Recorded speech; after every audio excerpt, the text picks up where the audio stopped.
Miss Yam. Makinig na lang. Miss Yam. Makinig na lang daw. Makinig na lang. Yun, ganun daw magano. Miss Yam. Ako nga po pala si Arnie Cadilena. Tropa po kami ni Edward tsaka ni Rose.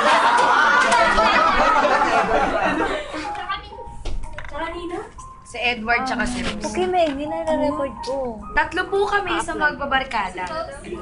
Elementary pa lamang ay magkakasama na kami.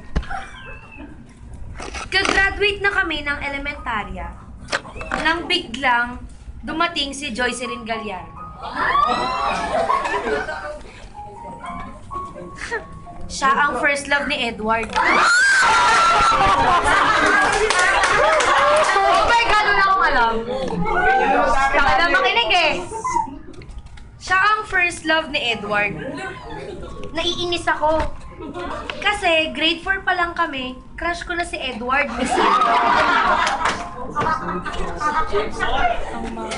Sino yung may sounds dyan, Paul? Hindi na. Labit mo dito. Si Paul? Nang ako ay pumunta ng Maynila, Saan may sounds? kasabay ko si Rose at si Edward. Laking gulat ko na lang na sinalubong kami ni Joycelyn sa bus station. At nagulat ako at nakasama niya si Mary Ann at si Clyza. Hindi ko naman kasi akalain na mini-reunion pala namin to, Miss Ya. Hinahanap ko si Hil. Ano? Kasi dati, siya ang nag-aatid ng puto sa tapat ng bahay namin. Tapos, Miss Ya, naaalala ko pa, si Christian Raymond, yung kapatid ni Mary Ann. Ay, magkano? Ay, may moment ah.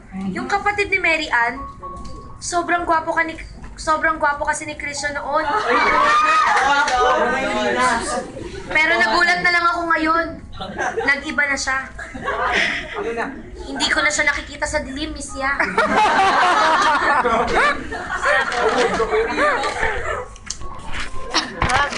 Pero hindi talaga dito tatakbo ang istorya, Miss Ya. Ma'am, teka lang. Ma'am, saglit. Itago natin sa pangalang Ronel. Miss Ya, si Ronel ang kauna-unahang lalaking nagbigay sa akin ng bulaklak. Kalachuchi. Sa pagita. Naalala ko pa noon, nirecite niya ang Panatang Makabayan gamit ang pangalan ko. Pero nakakainis kasi laging umi-entra si Elmer. Na dating may pagtingin kay Rose Joy.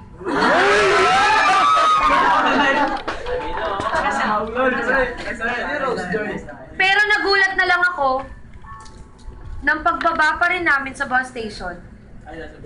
May nagbigay ng sulat. Itatago ko naman siya sa pangalang Raniel.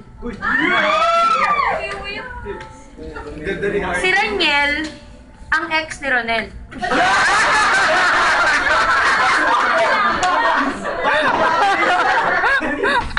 Hindi ko po inaasahan na makikita ko ulit si Raniel, Miss Ya. Kasi simula nung naghiwalay sila ni Eliza, nagbago na siya. Lalaki na rin ang hilig niya, Miss Ya.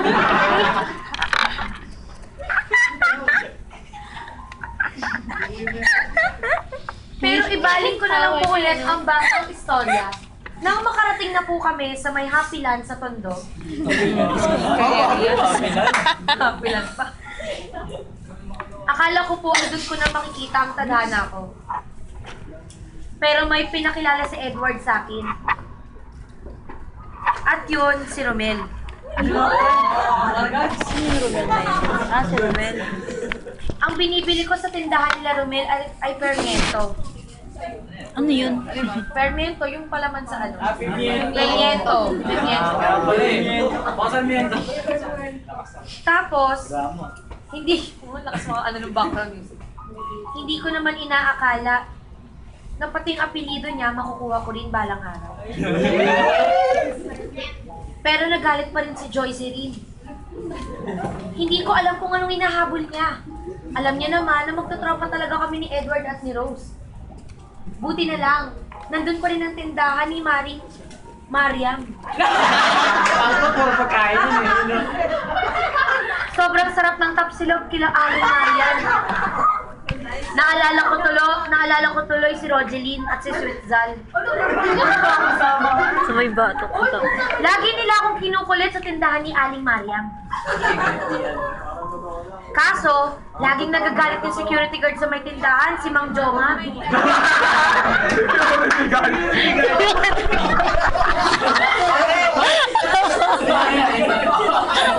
Wait na magkakape muna ako ba? Abangan natin mamaya sa labas yun. Nagkatando pa naman ito no? Sino taga-tondo? Ayun. Papalagan mo ba ako? Anong pangalan mo?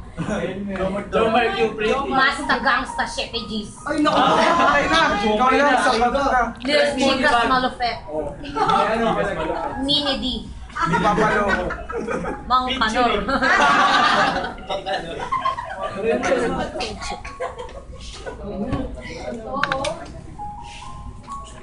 Naboring po kami ni Edward, ni Rose at ni Joycery. At humanap po kami ng malapit na Video City. Nanood. Sa hindi inaasahan na palingon ako sa PisoNet. Nagulat ako na paglingon ko ang gwapo na nagbabantay. At may tumawag sa kanyang batang Kuya Glenn.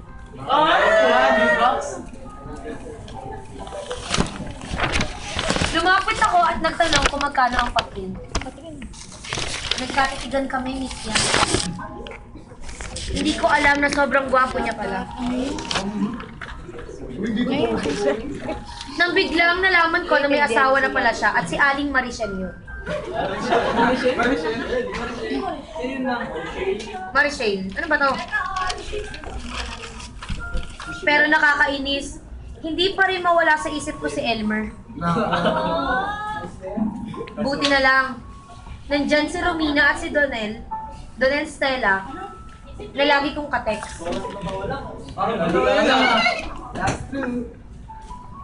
Biglang naalala ko tuloy nung high school ako, nung JS prom namin.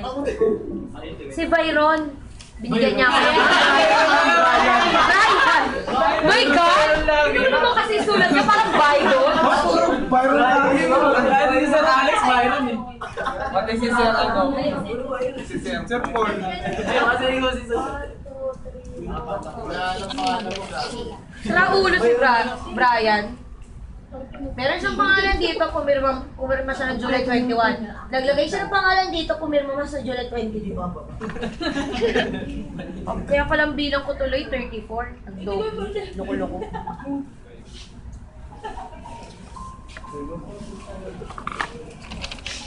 Naalala ko tuloy si Christy Ann. Yung sikat naman tatawa sa tondo.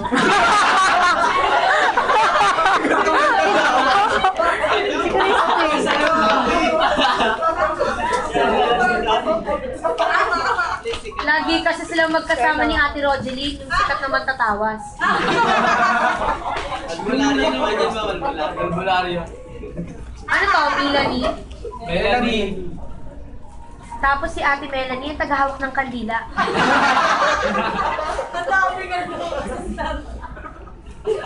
Pero wala pa rin titindi sa kamandag ng balot ni Kuya Paul Vincent. Gabi-gabi akong bumibili ng balot at penoy. Ang sarap ng itlog ni Kuya Paul. Ano yan? Siya. Siyempre, araw. Pero wala pa rin tatalo. See? Sa French fries ni Regine. WTS. Orange. Villanueva. Babae ba? Ano? Tama mo? Si Regine. Kasi pag bibili ako ng 10 pesos na french fries kay Ate Regine, may libreng itlog ni Kuya Paul. Nabanggit ko na ba kayo na? Hindi pa. Naalala ko tuloy ang kwento ng isang barker na si Kuya Melchor. Barker. Barker. Sorry. Sorry! Asya pa, manuwa ka sa gitna. Asturias! Tastambide! My God, nakalimutan ko na rin kung sino may hindi ko pa nababanggit. Bonbon.